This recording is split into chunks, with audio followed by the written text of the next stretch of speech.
All right, folks, welcome back to the Off-Air Voiceover Podcast. My name, of course, is Michael. And I'm Jen. Hello, everyone. And today, continuing with the trend of Season 4, getting off to a great start, we would like to welcome the one and only Mr. Chris Tester. Welcome to the podcast, Chris. Hello, you two. It's a pleasure to be here. Thank you for coming. Just straight away with that voice, it's like, wow, bang. People are like, where did we get his details Phoning from? it in Let's now. book him. Yeah. So, Chris, honest, like I said earlier, just thanks so much for taking the time. We know that you are very much a busy bee these days. So I think I actually sort of potentially warmed you up to this. Was it One Voice? Was it Vox? They don't want to say they all blur, but they do all blur. We're literally just having that same conversation now. Be careful. Talking about your many Just as long awards as I've now. got one or both of you on my table come an award ceremony, then I'm happy. Then I know I'm good to go. Then I know I'm going to have a great evening, regardless of how much I cry later. Appreciate that. Well, yeah, I mean, I'm just glad I sort of gave myself a second to say warmed you up, because I nearly said touched you up. That's a different podcast, Michael. It's a different podcast, and also both are a bit weird. So yeah. Well, I had both of us, we had the pleasure of being sat with you at Vox when you finally got that award. Yeah, I think emotional day. everybody in the know was very, very relieved, and at the same time, I kind of shed my identity as best runner-up. I think people would fight you for best runner-up as well. I don't think you can actually disclaim that quite so easily. But also, it was beautiful, and it wasn't just relief; it was just joy. We were so. You'd absolutely deserve it. It's not just that you've... It was an amazing experience because of the people I was able to share it with. And I was overwhelmed and surprised by the level of the response. And, people coming up and hugging me afterwards and all of that kind of thing was very... It was very unexpected and, very kind of like overwhelming. But also... again, a huge testament to what a wonderful voiceover community and how I've, as an actor with a capital A, how I've never had that kind of experience in any other in any other industry. Like, obviously, you work on a stage show or you work on a project and you have this intense kind of family feel, but then you finish that project and you all move on, and that kind of thing. So it was a pretty unique experience. So thank you for being part of that. Oh, it's amazing. Well, just before we let ourselves get carried away with ourselves talking, do you want to, just for those who don't know who you are and listen to this, those living under a rock, would you like to give an introduction to yourself? Of course. So I have been a full-time voiceover since 2017, I would say. Before that, I was a stage actor. I graduated from drama school in 2008 and primarily exclusively worked in theatre. And then started doing voice acting on the side 2016. I think I did the Guy Michaels voiceover kickstart. It's kind of like free voiceover course was the way that I got into it. This was after, I think, 8-9 years trying to knock on the same agent doors, thinking that would be the only way in, and didn't get a response in those 8 years at all. So kind of thought, okay, that dream is gone. But I mean, to his credit, Guy's course, opened up a completely new chapter for me. So that was amazing. And then I'm more of a voiceover generalist, I would say, because of how I naturally sound. A lot of corporate, a lot of English as a second language kind of content was how I initially kind of like built on. But I do a bit of pretty much everything apart from animation, I would say. I mean, I've done the odd animation as well, but it's not something that I actively pursue. But yeah, I can't think what the pig one's called. Brother Pig, yeah. Oh, it's so good. That's such a good animation. Yeah, it's amazing, and it's really just one guy, Dan. Yeah, he's amazing. Dan Brown is scripting them, and he's doing all of the animation. I just saw that on Instagram. If anyone does want to check it out, Brother Pig. Brother Pig. So it is a meme that he has then taken and spanned into this episode upon episode, and it's been nominated for awards, won awards. It has its own big kind of social media following. And Chris is a thing. Right?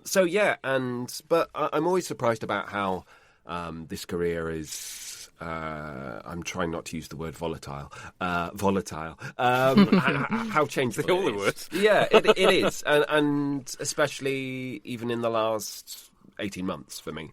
I now predominantly work in a genre, audiobooks, that I swore for the first 6.5 years of my career I would never touch. Yeah, I literally had that conversation with you, and you were like, nah, it is not for me, man. God, and then that would be insane. Look at you that now. Would be absolutely crazy. Yeah. And I've just submitted my longest ever audiobook, which was 50 hours. I cannot imagine. Yeah, so that was quite crazy. Talk us through that thought process, though. A lot of French place names. So that was great.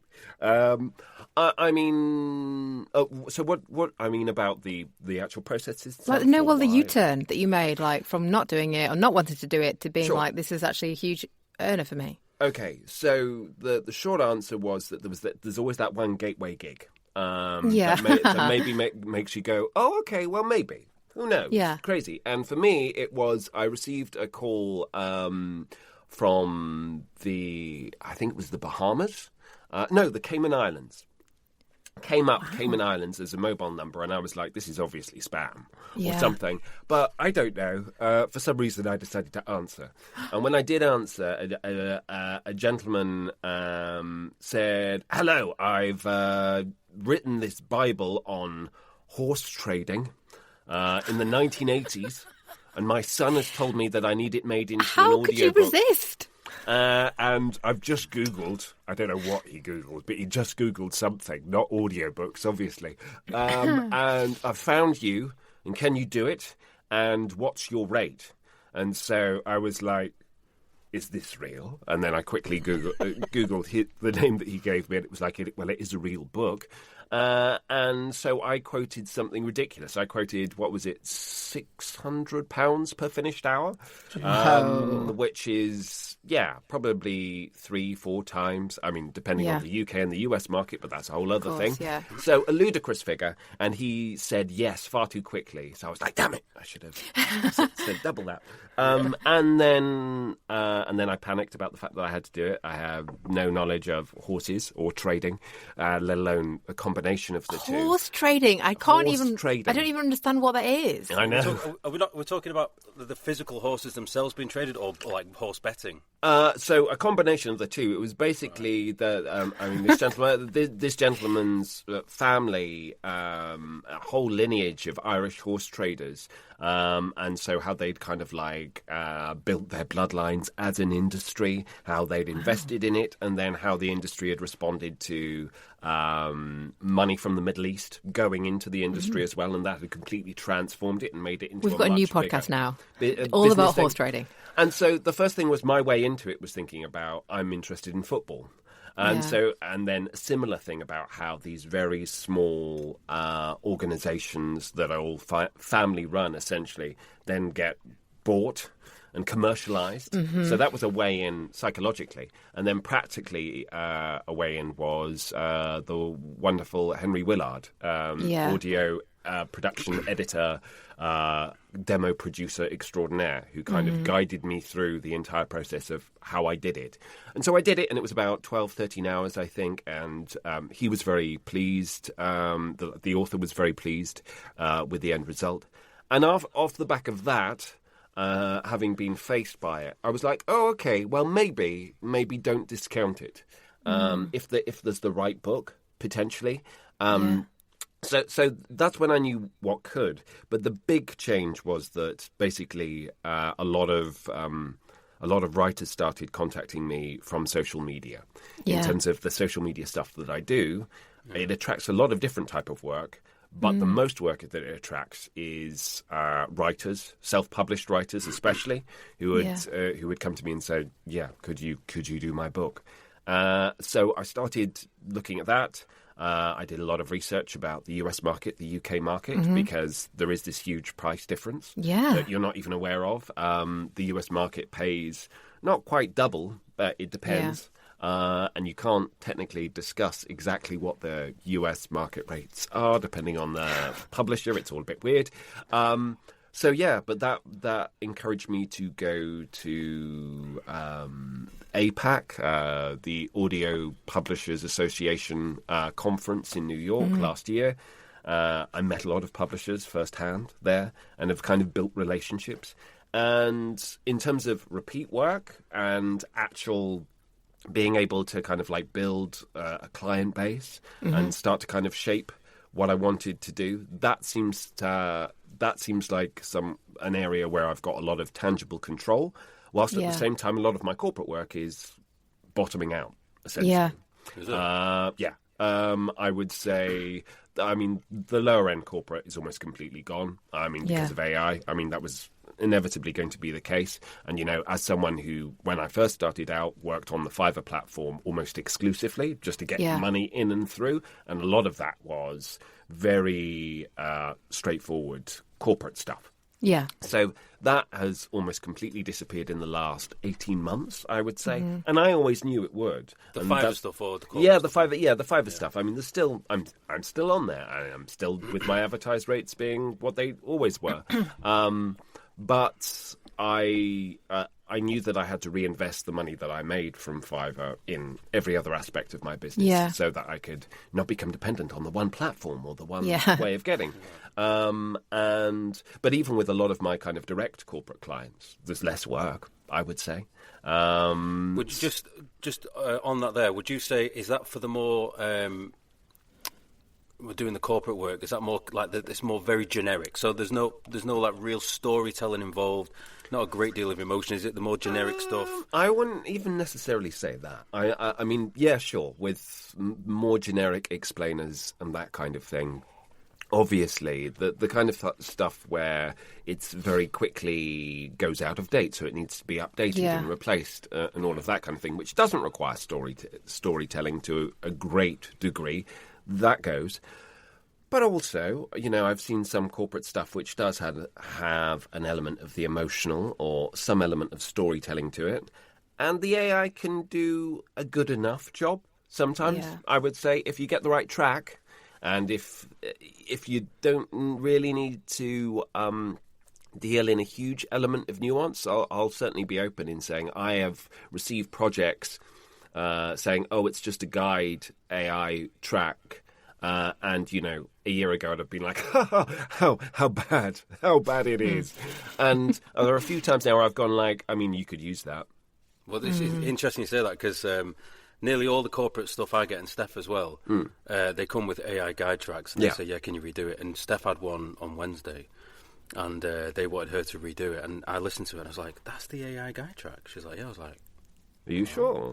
Oh, shit. So, I mean, I know they're already... I mean, it wasn't like this is brand new information. I was just like... But like, Chris, I agree with you. Like, I was like, you know what? I mean, this was quite a big client, so I think the authenticity was important. But if that was more your local business, 100% that would have been AI. Yeah, I mean, the genie's kind of out of the bottle, for better or for worse, with a lot of those things, regardless of...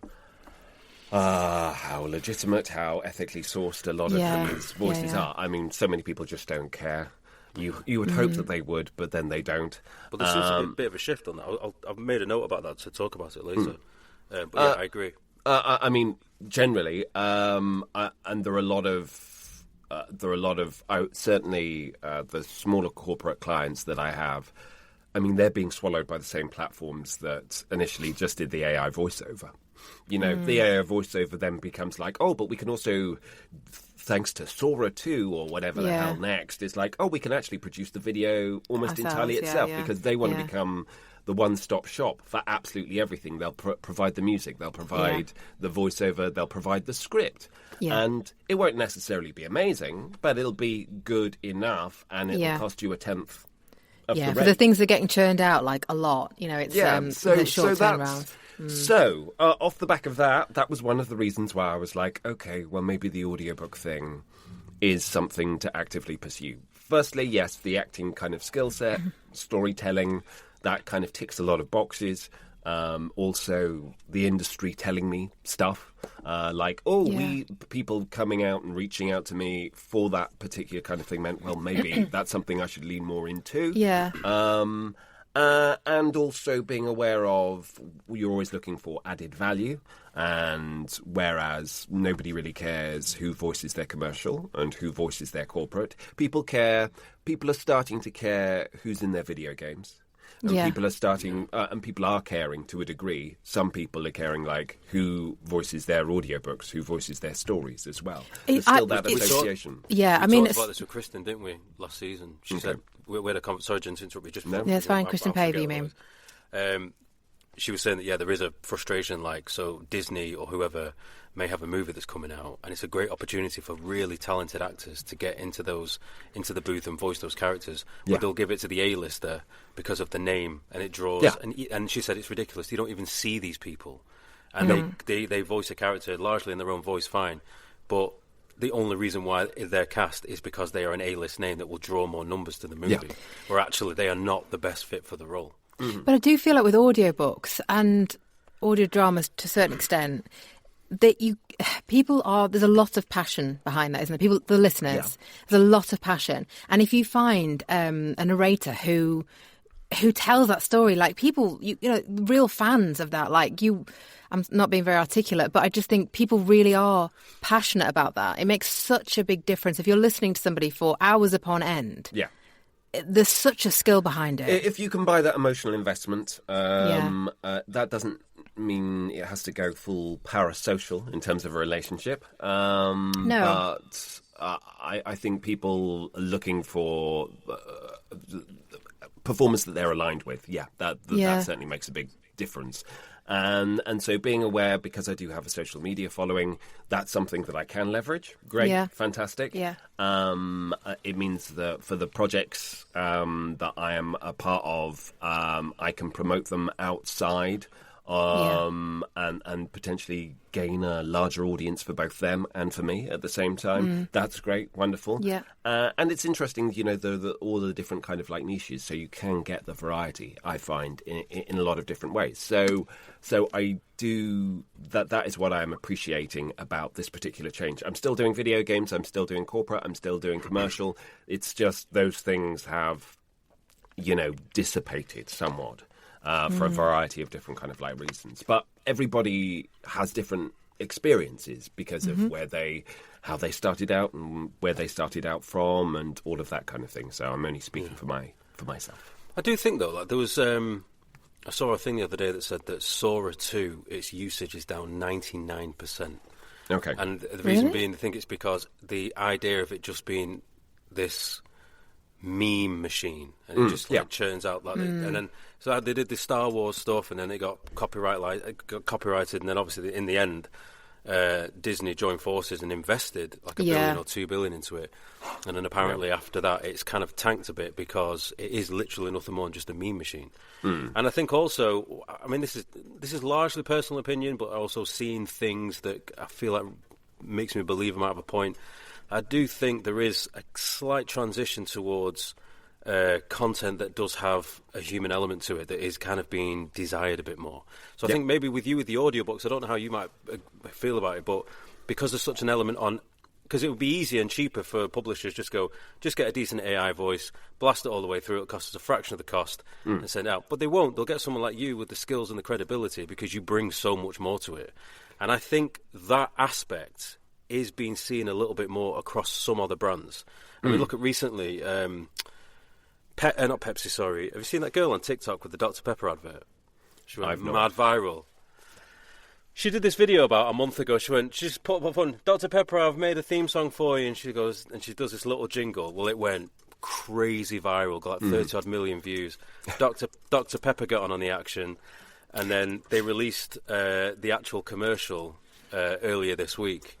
And people are saying that basically, again, it comes back to that, rather than using, because AI is being used in adverts in various different ways, but the intense positive reaction of the human element of all of that was so profound that a lot of people are saying that is kind of still what makes people tick more than anything else. Well, it's about knowing how to demonstrate your value. And in an audiobook context, I have a clear idea of how I can demonstrate that. with video games, I have a clear idea, depending on the project, how I can demonstrate that, because they always require a degree of emotion and also cognition of the text. You need to understand what it is that you're saying and why you're saying it, and also, how you create suspense or anything. Whereas with more disposable kind of content or some corporate stuff, you just need to be clear to be understood, or it can be prompted much more easily to do. Whereas with a long form thing, the actual act of the prompting is going to take so much longer as a result. It's actually you're just paying somebody else probably a similar rate to do it. Go like, great, and now it's an AI voice still that we've had to kind of micromanage all the way through.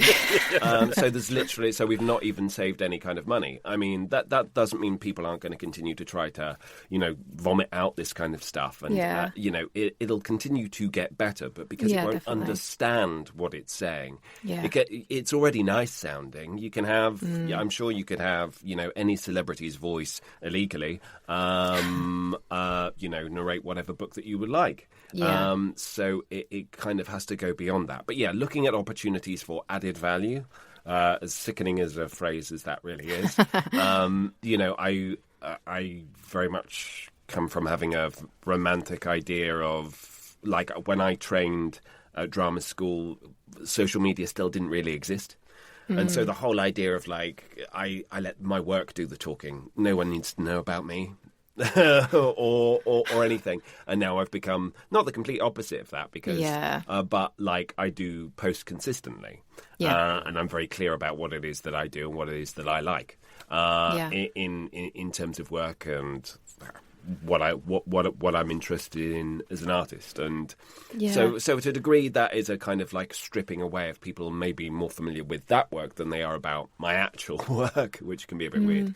But I think it's an interesting thing to kind of balance. Definitely. And I think in the time that I've known you, I was trying to work this out, maybe like 3 or 4 years. It's been a little while now. Like pretty much the whole time I've been in voiceover, like you were one of the first people that I kind of saw online. And I mean, not that you didn't have a big following then, and thought, this guy's interesting, he's good, I'll latch onto him and learn all his stuff.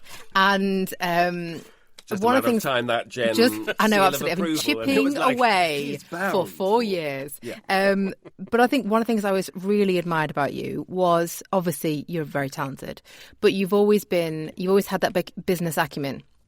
And you've always been incredibly open about that. So the YouTube channel that you created, you were always very explicit about, you didn't hide anything. You were always very authentic and genuine. And you were one of the only places that I found that when I was first starting out. And I think there's a lot of smoke and mirrors and people talking abstract about their work and what they want to achieve. And you were always very open about that. And I think everything is all, I don't know, it's been amazing to see your meteoric rise.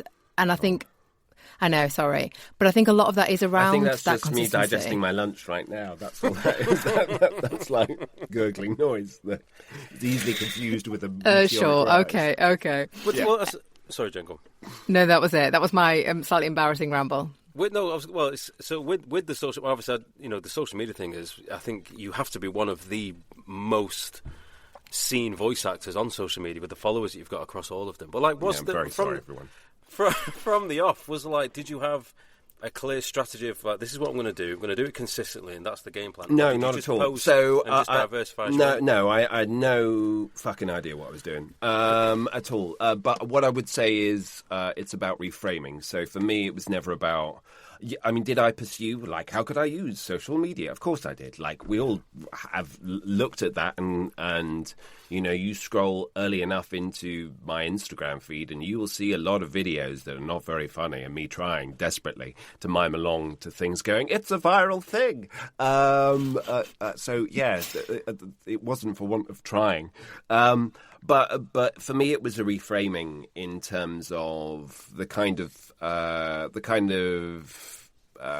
actor that I want to be, the type of creative that I wanted to be, and then it was going like, okay, like what should I be doing as a voice actor who thinks of themselves primarily as an actor first and foremost? Yeah. And that's craft. People will keep telling you about craft, especially in an AI context now. It's the differentiator is, but I've got the craft. Well, what does that actually mean? It means that I've got a process and an understanding of myself as an instrument so that I can professionally use myself to engage my own emotionality as well as the technique and all of that kind of stuff, and be able to do it on demand, take direction and do it repeatedly. But in terms of my regular craft, things that I weren't doing was I was never warming up my voice.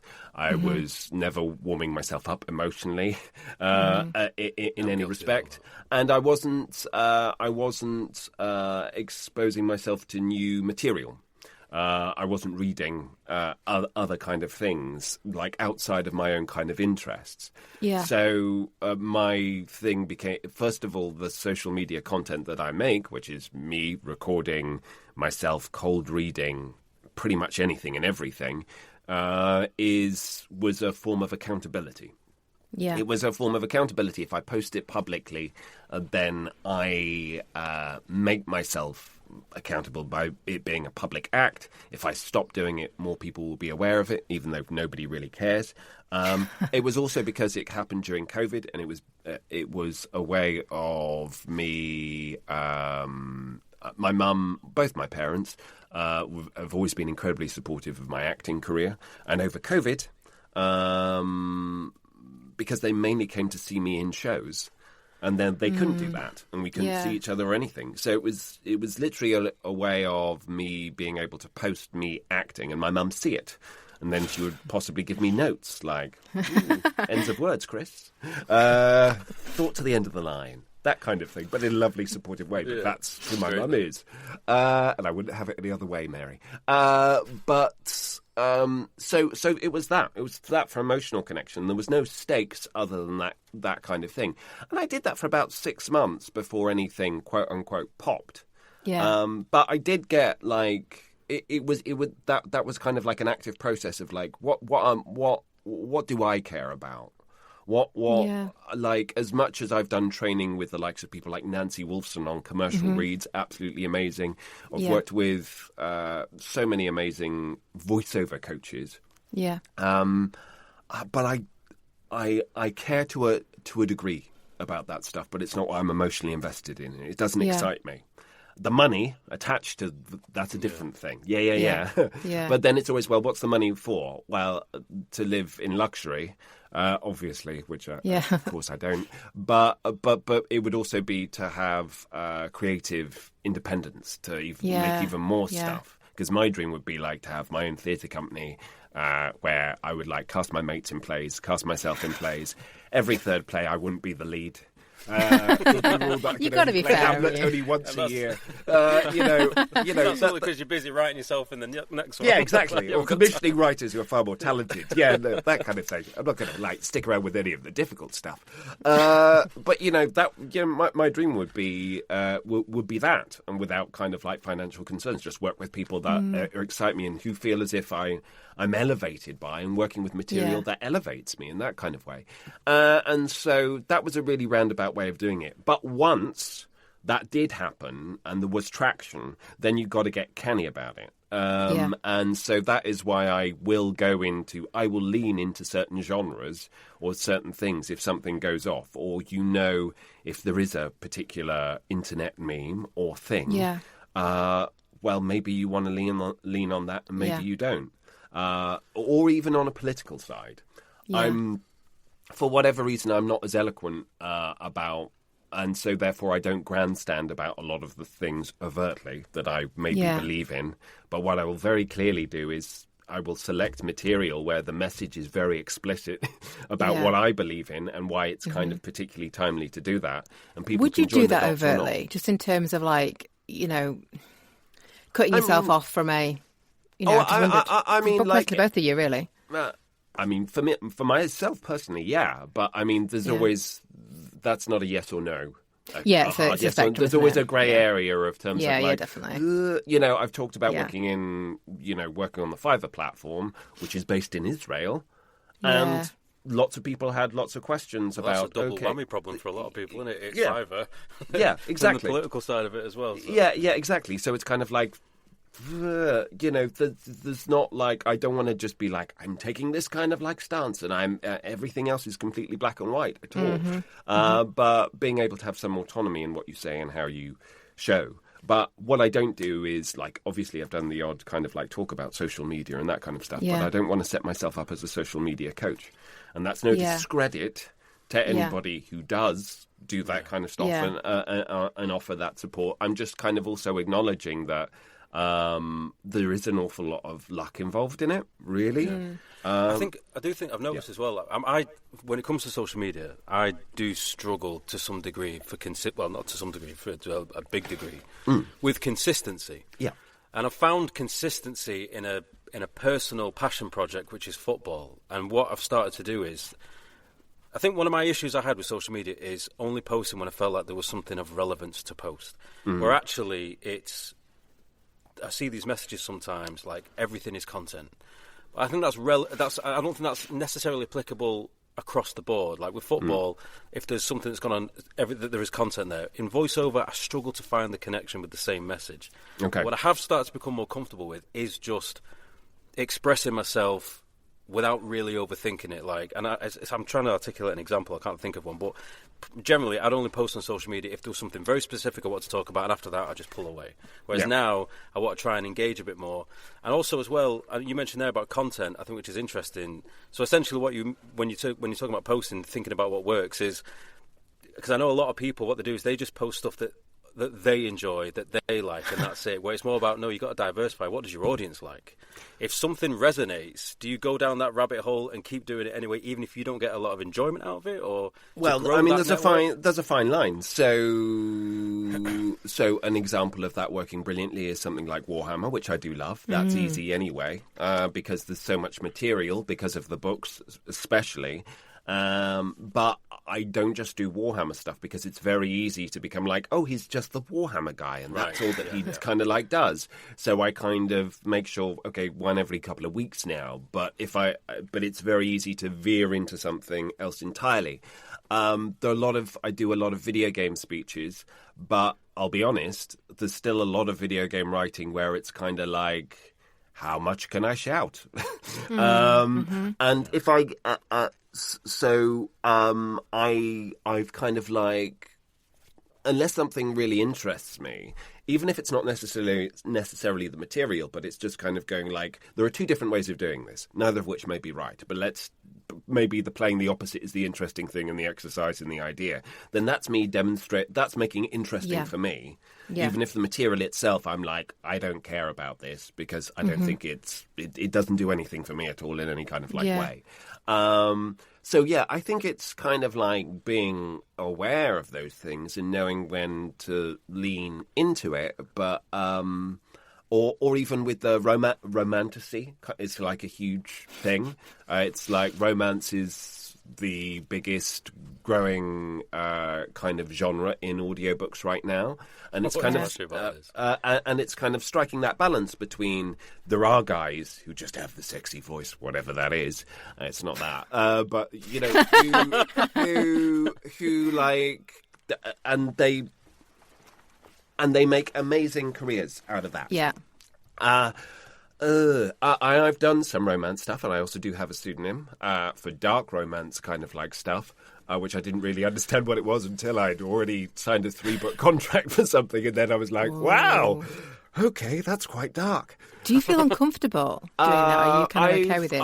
I'm okay. I'm okay. Does your pseudonym have like a character? Are you like a different person reading those books? No.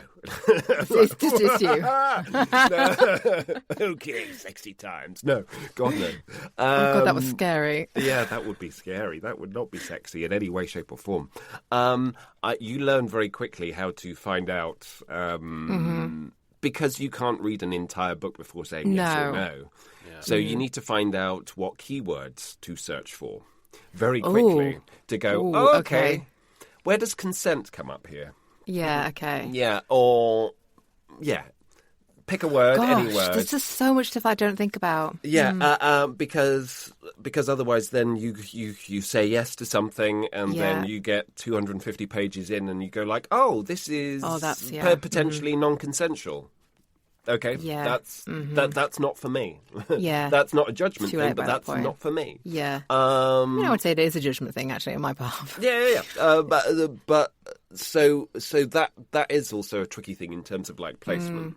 But at the same time, know that there is an audience there. And actually, a bit of a sidebar. Sorry, just to interrupt you. And I know, Michael, you've got a question on this, but I have listened to a couple of books that are a bit sexy, and I suddenly thought, how horrifying would it be if it was like one of my mates or like someone that I knew doing the voice, and you'd be like, oh, like it would be I'd be like throwing off the earphones. Like, oh my god, no, that would be too intimate. I've been listening to you all this time. Yeah, exactly. Yeah. Ugh. Sorry. I mean, no offence, but, it'd be weird. I mean, it would be. I find it very disturbing as well.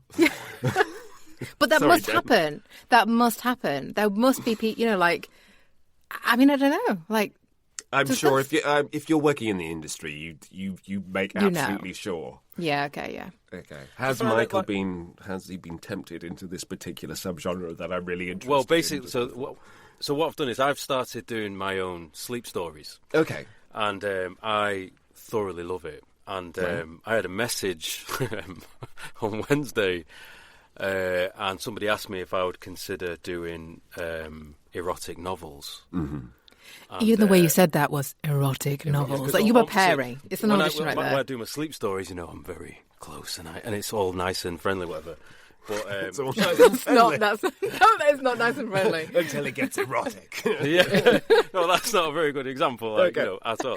But no, just mean like my voice goes into its lower range and does its thing. Anyway, so she said about erotic novels. Anyway, I said to Steph about it. I said, how would you feel about that? She laughed about it. She didn't really have an opinion. And I'm sort of like... it kind of goes back to where we started with the audiobooks. My headspace is now where yours once was, in that... For me, I was like, never going to do audiobooks. They take far too long. Mm-hmm. And I'm not an organised person by default. I have to really work hard to try and stay organised. So for me, it was like, try and do the commercial. Like corporate work, explainers is still largely my bread and butter, or promo videos or brand promotional films. But I had to do, like I was forced. I did this massive project before Christmas. It was about 400,000 words, and it was for a mental health project for Oxford University. And basically, it was like for people with like severe mental issues, and it's a course. And what they've done is they've put it all into audio format, and then they're going to make animations. Anyway, my point being is, it was the first time that I'd experienced doing something of that magnitude. That vast, yeah. Yeah, and actually, as I got into it, I was like, I actually really enjoy this. For me, in that instance, it was because I enjoyed the subject matter, learning about it, the things that I was saying, and I enjoy reading. I consume a lot of audiobooks and whatnot. So then it just got me thinking. I thought, am I dismissing a whole income stream just because I thought it was going to be too difficult? Potentially. I mean, it's a very different rhythm of life. Because you're not hopping onto your emails all of the time and maybe not sending, doing lots of toing and froing on, I've got to do an audition here and a demo clip here and all of this so much. You will have half your day. I generally try and do about 4 hours of recording a day, which is about twice as much as I would normally have done. Yeah. It would have been like on a good day, 1 to 2 hours, unless I've got a directed session which is longer. Whereas now it's kind of like a 4-hour minimum, and that's a different thing. But there is also, if you get into the right book, that can be amazing. That can be absolutely phenomenal, and that doesn't mean that absolutely everything that you have to voice is going to completely align with all of your values and kind of set your soul alight. But, I mean, when that does happen, it can be amazing. And even just in terms of, especially with non-fiction stuff, I find it's because you don't have to do characterizations. You can do prep, but you don't need to have read it thoroughly. So, in actual fact, I find kind of cold reading it mainly, it helps. And it feels, because it sounds as if you're kind of learning or making discoveries as you go. That requires acting. That requires a technique of spontaneity to it. But I like that, and feeling as if I'm being educated in that kind of thing, or being lost in a story, or being in a series of books. So you get to live with a character for a long period of time. So it becomes less about how many voices can I just pull out and do? Which, has its own kind of like technical challenge. So it's a very different rhythm. But I do find it very enjoyable now. There's one thing. Michael and I have talked about this before. Like when you haven't had a recording session for a little while, maybe a couple of days or something, and you feel like you're pretending to be a voice actor because you're sending your emails, you're doing the social media, whatever. You feel like you're playing. But when you're doing audiobooks, it's like you're recording all the time. So you're like, oh no, I'm definitely a voice actor because I'm recording all the time. It's a legitimacy. Because I'm literally putting the hours in. I mean, for better and for worse. I mean, it's bullshit, but that's. But I mean, that's why the social media output for me as well was like, even during the quiet times, it was like, well, I could record something, I could try something different, or try something in a different accent, or try something with a different characterization, or something like that. Then there's a way of doing it. But yeah, I mean, it is good because I do find it as well with audiobooks. There is a greater understanding that you don't necessarily have to be a chameleon. I think the best audiobook narrators, actors, performers, rather than it being read by, it's performed by them. So there's kind of like, there's a suspension of disbelief that not every single character is going to sound radically different, nor does it have to sound radically different. It's just so that you can discern, and there are, sometimes it can be quite subtle depending on the material and that kind of thing. But also it means that there's if you want to try something, that's fine too, whether or not it's a broader characterization or that kind of thing, the kind of thing that maybe you wouldn't want to get away with in a video game, doing an NPC, you can do because there's that greater suspension of disbelief. Yeah. Okay. So that as a kind of like a learning curve has been really great to kind of discover. Yeah. With on your social media, with your posting and sort of consistently doing these monologues and these performances, was that largely geared towards this is the sort of work I want to be doing on a more consistent basis? And that, I mean, in terms of the selection of material, this is the kind of stuff that I really like. Mm-hmm. Whether or not I'll be hired to do more of it is another thing entirely. But it was you about being seen as a performer. Yeah, is that was the goal? Yeah. And then do more performance-based work as opposed to commercials, etc. Yeah. I have got commercial work from the stuff that I post on occasion. If my natural voice kind of fits, then people have hired me off the back of that. But it's more to do with my choice in relationship to the material, and that has kind of like defined why people have reached out to me for certain kind of stuff, and that tends to be more long form stuff and / or video game kind of characterizations, that kind of thing. Yeah.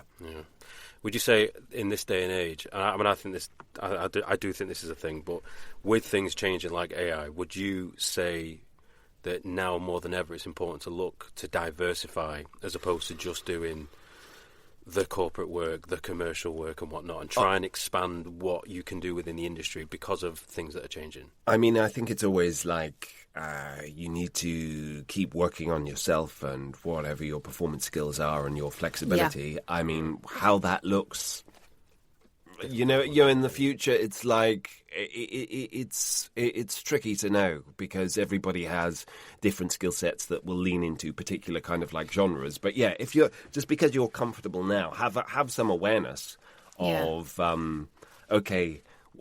what is the health looking like of my current client base? How, in terms of their day-to-days, are they being threatened by any developments or tariffs or sanctions or anything else? And how would that, it's great working with all of this US publishers, unless certain political aspects, kind of escalate, and it's like, we can't use any British narrators right now. And in which case it's like, fuck, right. I mean, but actually, genuinely, on that, do you, because it's just, fuck knows what is happening. And yes. Because Canadian voices have been hit in that respect, haven't they? I don't know about the book world, but in terms of corporate and stuff, I do wonder whether that is going to have an impact. It could. You don't know to a degree. I mean, obviously, we're selling a digital good and not a physical good. So technically, we're not subject to tariffs in the same kind of way. But I mean, you can't worry about absolutely everything because you just become totally overwhelmed. But that's why you keep you keep everything going. So, like, as something like Fiverr has gone away, I still direct market, but I don't direct market. I direct market much more selectively. Yeah. And it's much easier, I find, in certain genres than in other genres. When you say selectively, how do you mean exactly? Like in terms of a specific type of work, you don't market for everything. Yeah, I don't market for everything, but I also, there was definitely a stage where about 3 or 4 years ago where I had a set number of emails that I was going to send out a week, and I would bore people. I'm sure I've bored both of you at different times about like, oh yeah, this is what my target of emails was. I've actively sought out the information. You weren't boring me. But yeah, I had a set thing, and like my job of working on the business as well as in the business was to kind of like hit that target and send out those emails, regardless of how qualified the leads were. Whereas now I'm kind of like, if I come across someone who I really think needs to know I exist, then I will take the time to send out that email and know what the follow-up would be. But that just feel like that's because that's where you're at in your own business though now. Like I think somebody starting out or, newer to it, I think is still... Yeah, I mean, I'm coming from, I've been full-time 8 years. So there's a degree of that's what I bring to it. You've put in that time as well, haven't you? I think that's a key word, that. I mean, it's a big one, business. I think that's for quite a few, I'm probably generalising here, but I think you potentially see quite a lot of voice actors who are really keen to get into maybe video games or whatever, and consistently look at the performance side of things, and there's a big part of being a successful voice actor which entails all the business aspects of it. Yeah. So obviously you've got your the sexy bits that we're all really excited about. Yeah. You make it Tell me more about SEO. But it's like you can't, I guess, because for a lot of people getting into voiceover, it's a hobbyist thing. That they try and get work via doing stuff online or for free, whatever. It's seen as a hobby. And I don't know if that therefore that mindset means they don't see it as a proper business, but actually, if you really want to push yourself, you have to sort of fully go in with a business mindset and treat it as so. Yeah, I think it hits on either end. So I think there are also quite a lot of very well-established talent who I would say were very prominent when I first entered into the industry, who are now going, everything's changed. Why has everything changed? This is ridiculous, or this is what comes from a saturation in the industry. Yeah. There are too many people that have been let in, and I get it. But the frustration of like the same old things don't work. Yeah. And just as I've witnessed people kind of go like, oh, I can't be reliant on the same networks and getting the same kind of stuff anymore because there are more voices out there and it's more competitive and there are these other platforms and these other ways of working. I need to be conscious to myself of like, yes, well, that will continue to change. What I did when I started to get out, when I started to, properly get traction within the industry, might not necessarily be what happens now for someone just starting or someone just in the early kind of like stages. And this is again where the ethical conversations around AI and everything are so prominent and important, which is on the one hand you want to say like, oh, inclusivity is great. It's really important that we have a greater variety of voices and it's not just the same people being hired and the same people making artistic decisions and everything like that. But if AI completely cuts the legs out of people even getting into the industry or thinking that it's viable in any way in the first place, then there's no one to kind of inherit that except those people who can afford to. Yes, Which, so it becomes like, oh, isn't inclusivity great, fantastic for this industry where you need to already have the bank of mum and dad to be able to see you through. So that's a kind of a tricky balance as well at the same time. But the business side of things, there are people who I know who don't care about their websites and they don't care about SEO and are still doing really well.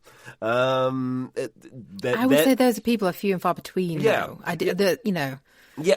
But maybe it's just kind of like they got really good on a couple of pay-to-play platforms and they took enough of their clients. I mean, if it works for them, then well done. They took enough clients off or they've got a great network of agents. I mean, this is mainly US-based talent where you can have multiple agents. And they're kind of like good. So, whereas other people, it's kind of like, no, I've got to build it all from the ground up because if I'm not doing it, no one else is kind of doing it either. Well, I've said in the past, is like my career largely was built off the back of Voice 123. Like when I started getting into voiceover on a full-time basis around about back into 2018, early 2019. Mm-hmm. And then COVID hit and things sort of just topsy-turvy. But then the end of 2020, I decided to sign up on one of the premium plans on Voice 123, and it just took off. Mm-hmm. I did really, really well off it. And off the back of that, you know, I reinvested in better equipment. I got a lot of clients. But then I realised I was going down that road of relying on it a little bit because it becomes so good for me. Oh, yeah. That I just kind of sat and waited for the auditions to come in. My conversion rate was largely the same all the time. And I got complacent. That's a good word. Yeah. So then I started to, a couple of years ago, really started to change things and started to think more about, you know, the business side of things and just be more proactive. So then, so website, SEO. My website now is my biggest place where I get my work from. Great. So I guess it is that thing, isn't it? It's just, and now I think social media for me is the missing link in trying to sort of be more present on, I mean, I mentioned LinkedIn before. I have a love-hate relationship with LinkedIn. I really, really, really do. Oh yeah, me too. I mean, but that also comes from like, I mean, I did it quite consistently for about 18 months, 2 years, and it was, and I was getting like a great return on investment with it. Yeah. And then I started to get less of a return on investment, and I was like, oh god. And you say everything that you want to say about voice acting, so I'm kind of out of that. It's like if you want to talk about like what's the best way of directing a client, like tell me less. I've made that video 5 times. Zoom, what is it? Tell me more. Source Connect, I hate it, but I've subscribed for 3 years. Anyway, let's move on with our lives. Are you subscribed? Do you get many people ask you for Source Connect? There are just enough to make it worthwhile, but I resent it. I've had like one person ask me for Source Connect. I resent it. But anyway, so I mean, with something like LinkedIn or whatever, I think it also comes to do with the switch that I've been making, you know, into audiobooks. There are less people who are active in the audiobook industry that they prefer. The vast majority of people prefer an email than they do to, let's be liking the right post and that kind of stuff. Yeah. So it has value, but again, it depends on you identifying what are the clients. Yeah. So the clients that you want to go after, are they hanging it on LinkedIn? Because if they're not, and you know something else that works, then do the other thing that works. You don't have to be everywhere all of the time.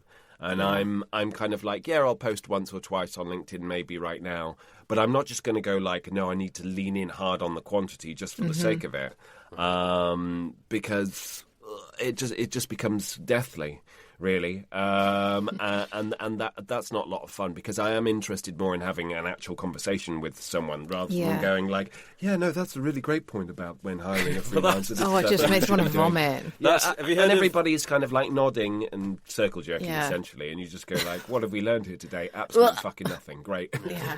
We've all piled on. Yeah. Have you heard of dead internet theory? No. Dead internet theory was this thing that was mentioned some years ago. I don't know who by. It basically said we'll come to a point where the internet is so awash with AI that over 50% of your interactions are not even with people anymore. And they reckon that we hit that point about a year ago. And I think for me, LinkedIn is the definition of it. It is. This is the thing. Really? God. It's like on other platforms, it's kind of like, well, that's toxic, so I won't go there. Yeah. Whereas LinkedIn's kind of toxic in a different way, where it's kind of like, I don't necessarily think that you're real. And if you are real, I'm very worried. Really? Oh my God. I'm kind of praying that you aren't, because if you are, then I don't understand how you how you're upright, how you can operate a keyboard, all of these things. It's quite miraculous. I mean, well done you, but also what? So there are those aspects as well. But what you're saying in terms of like the football content, that kind of thing. I think a way in of like, if there is something that you're passionate about, which isn't voiceover explicitly. Voice acting related, but which allows you to use your instrument, which allows you to use your acting skills. It's just you talking passionately about what it is. Then that can be a great way in of doing something rather than going, I'm creating voiceover-centric content. Yeah. I think that's kind of... Sorry, Jen, I've done it again. Go for it. I was just going to say that I think, that's kind of where my headspace was at. Like, obviously, it's important to... Because I've thought, like, I wish I could post this much content about football in voiceover because it would probably be more beneficial to my career. But actually, taking a step back, I think I totally agree with what you just said. I think coming back to that idea of we're living in a time of authenticity, people like to get to know people. People obviously buy off people. That's a well-known sales line. Yeah. And I do think if you do actually get known in your own circle of talking about something that you enjoy, you are still putting your foot forward. This is who I am. If you have a link, like I've got a link to on my socials, like this is my work page. And I don't sell my work in any way, shape or form. I just like make it known that's what I do. Anyway, but I do think there is a thing there, like because you're talking more passionately and there's no pressure. You're not doing anything. You're just being your total authentic self, which you should always be anyway.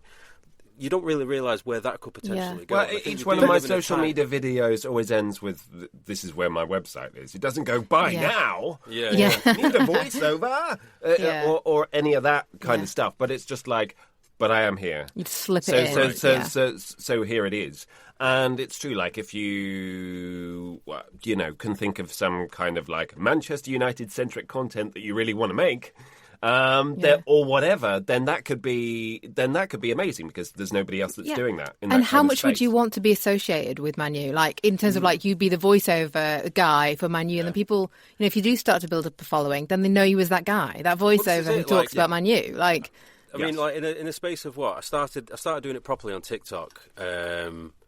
First, I think it was the first week of Jan. I think it was about it was that day after my birthday. It was the 10th of Jan.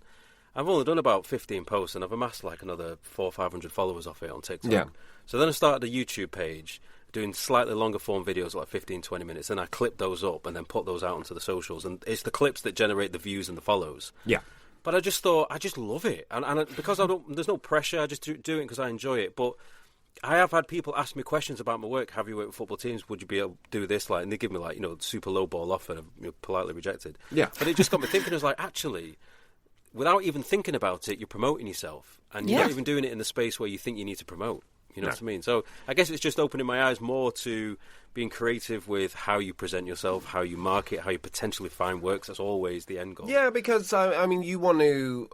and then the best way is to be able to kind of have this kind of pincer movement of, like, you're directly reaching out to exactly the type of people who have already been warmed up by the content that you didn't even realise that you were aware that they'd seen. Yeah. So for something like the Warhammer or for various video games or certain other projects, I won't have known and they won't explicitly have mentioned, we've seen your social media posts or anything until we get into a session and they'll say like, oh, well, this is the video that we liked, in particular. And then it'll be like, okay, right, fine. Oh, So people won't, yes, you will... you will get people who have no idea about how much voiceover costs or anything, and so you will get lots of lowball kind of like stuff. But then this is where the entrepreneurial mindset comes in and goes like, if you just want a poem to your dog, this kind of like, rather than like, let's get into a back and forth of, what can you afford? I'm like, well, there's Cameo there, or there's Fiverr here. If you want that, then the rates are there. And you can just press buy, and I can do it. And that's what the rate is. Great, thanks, cheers. And like that, I've essentially got auto replies on those kind of things. So I'm not going to get into the weeds about negotiations. It's like, if you want me to do that, then that's great. And that's kind of accidental. It's not the main aim of what I'm doing here. But if those things come my way, or it's like a one-person kind of dev thing, and they just want to try and put together kind of like something, it's like, it's great, but it's through this platform, and it's fine because I don't want to be chasing your invoice for 75 quid. I don't. I like there are other things that I want to be focusing on. I love it as well that it is the invoices at 20, 30, 50, 75 quid if they ask them. They're the ones that want the most. Yeah, pay the least, and you're just like, what do I do now? and then they don't pay on time either. Yeah, so... I feel like the ones that want the urgency. I feel like this urgency that you're asking of me. Is there any way we can put that level of urgency into when you pay me? Like, just the basic stuff. Can this be that? I mean, that's also been another nice thing that I've learned from the audiobook side of things. Is like with the self-published stuff, it's like you can ask for 50% up front. I mean, you can ask for however what your terms are, but would you recommend doing that for people who are interested? For self-published authors? My God. To be fair, that massive project I did, I asked for 50% up front. Once I delivered the first like 100,000, 150,000, you were like, okay. Yeah. I need something. Yeah, they paid the 50%, so they were good about that. Yeah, but it's true because you also need to take the time out in your calendar to give that the space without going like, oh, but there are other stuff that might pay more quickly to make sure that I can do the next Tesco shop or whatever. So, so there's a bit more of a kind of like a balance. So just be kind of clear about what terms it is that you have, and it's good. Just out of interest, I know we've literally just about to hit an hour. Jen said you have to go soon, but just out of interest, I wanted to ask you: as things are shifting the way they are in the industry, would you consider doing an AI voice clone of your own that you had more control I already of? looked into it, mate, and it was a shit show. I mean, now I think I can say with absolute 100% hindsight. What was it? The great J. Michael Collins said it'll actually be beneficial for those people who have not dabbled at all in that.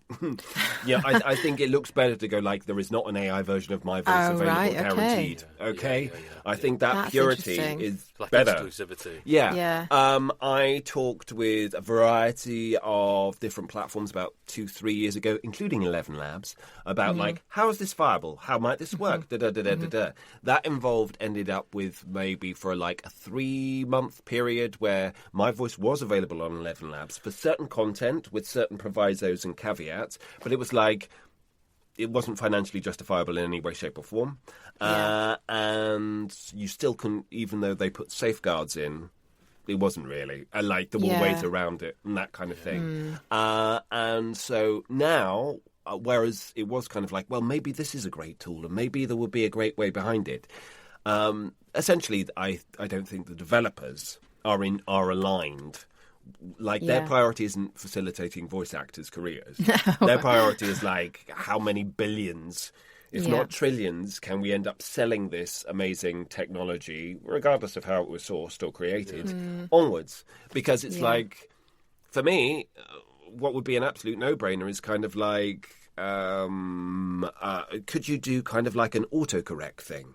So I've said one word wrong throughout an entire audio doc. So you've got my performance, which is obviously immaculate, but I've said this one word wrong for whatever kind of like reason. To get kind of like an AI to go like, well, we can autocorrect that. That to me, you know how fucking ridiculous that would sound, though. That'd be hilarious. But it's like the fact that that's not readily available at all and doesn't look like it would be. It's not of sufficient interest for someone to develop yet as a thing. But I've never seen it. I know there are some companies trying to do it incredibly ethically and having negotiations and all of that kind of thing. I've just not really seen it work well. I've yet to, see people, really benefit from it.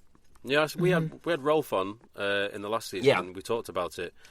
And at the time of us recording, which was pretty much the arse end of last year, he said that the AI function on Voice 123 had not been used in a serious way. Like 3 people had used it, 2 of them were friends, and they were just making mock voices of their own so they could make like funny, send funny voice clips over. He said, so no one's taking it seriously. It's there to use, no one does. Then I saw a guy on LinkedIn a couple of days ago, I've forgotten who he was, and he started to break down his relationship with 11 Labs, and he basically said that one of the problems is that if people sign up, they get 10,000 free credits to begin with on a free plan, of which the voice actor's not compensated anything. So then he started to look at the numbers on a longer... I can't remember how he concluded it, but it wasn't massively positive. But he wasn't coming off the platform. And I kind of... But he wasn't coming off the platform. No, that's why. Why was he not coming off the platform? This is disgusting, but catch my bets. My dear child, I could still use it. I've had my voice used without my permission. I think because of a social media following, people have gone and cloned my voice and that kind of thing, and I've managed to get stuff taken down. Normally through shaming the end company as opposed to the person that maybe has put it that way. And so it is an exhausting thing. How did you find out about that?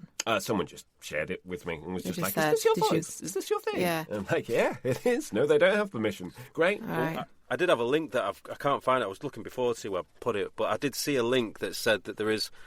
I've forgotten who was doing it. There's a push this year to change the regulations so that voices can't just be used freely. There has to be regulation behind it. Sure. I mean, But the thing is, for me personally, I don't know the ins and outs of it, but on a basic level, I don't understand why it's so complicated. Like, why is it such a wild west that people can go online, can take anybody's voice, put it into a machine, and now they can just use it as they wish? I mean, outside of the industry, just in like the real world, it's insane. It's ridiculous. Like, how can that be? Like, well, we need to put.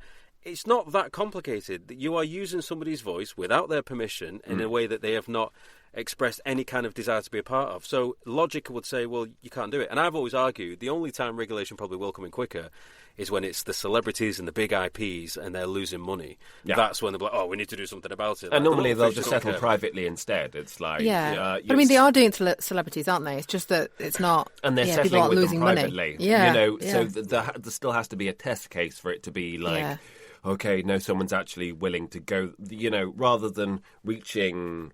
a kind of like a secret. Okay, actually, agreement, it's fine because the financial ramifications of actually taking someone to court. It's kind of a no-win situation for an individual, unless you're like, yes, I will die on this hill as a test case and run out of money and bankrupt myself and my family, just in case.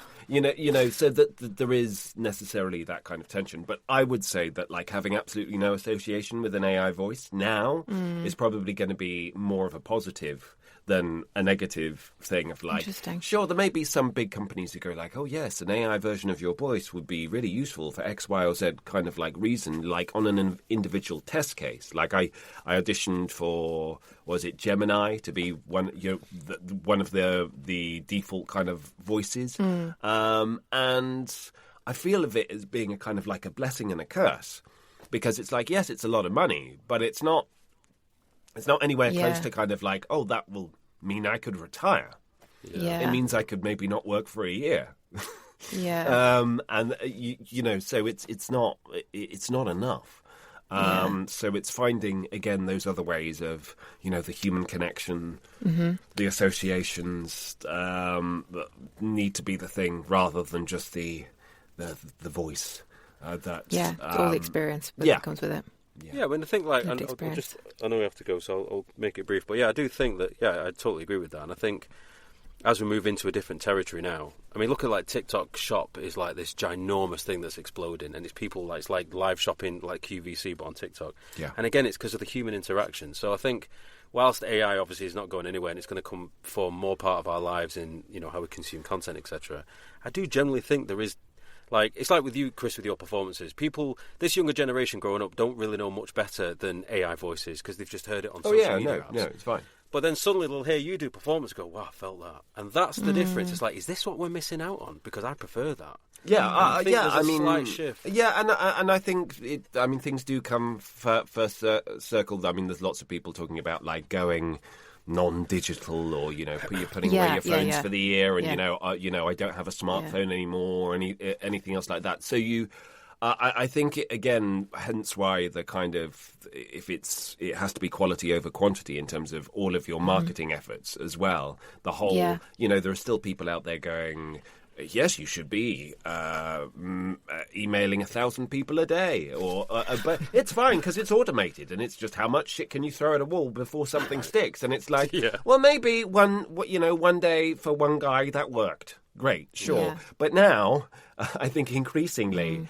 that's not going to do anything. That's not going to move the needle. Certainly not consistently. Certainly not for a sustained acting career. It's placing yourselves, just as the One Voice, the One Voice conference, scrapped the voiceover for voice acting. That was a very intentional kind of like move. Of course, and I get it.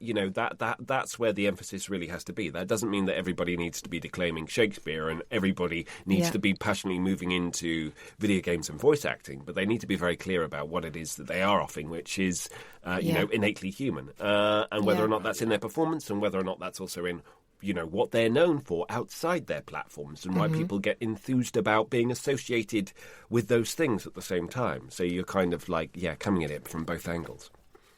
I feel like we've literally just scratched the surface, Chris, but I am very conscious of time. Put them aside, Michael. We'll have to do it another time. I just want to know before we let you go, Chris, like, what's next, though? Like, what are you thinking? What What next thing I'm you're having going a to nice conquer? little lie down. Sure. I mean, it is also one of the other things that I would say that's odd about audiobooks is that you do get scheduled in. Yeah. So I know kind of what I'm doing until the first week of April, which is really weird. Right. Yeah. And I know Yeah. people who know until the end of this year already. Like, these are the books that I'm working on. Yeah. So I know what I'm working on in that respect with the audiobooks. There are a couple of other projects which I'll be excited to see if they happen and in what way that they happen. I mean, last Can year you say which genre those are in? One or two video games. Last year, I was like, I'm a lead in a AAA video game. Finally, I've done 12 sessions. There are another 20 and that recast. And that was because the guy's helmet suddenly came up and he was like, "This guy's 60 years old. Fuck." So that was like. But I'm still a number of very killable NPCs in the game, so there is that.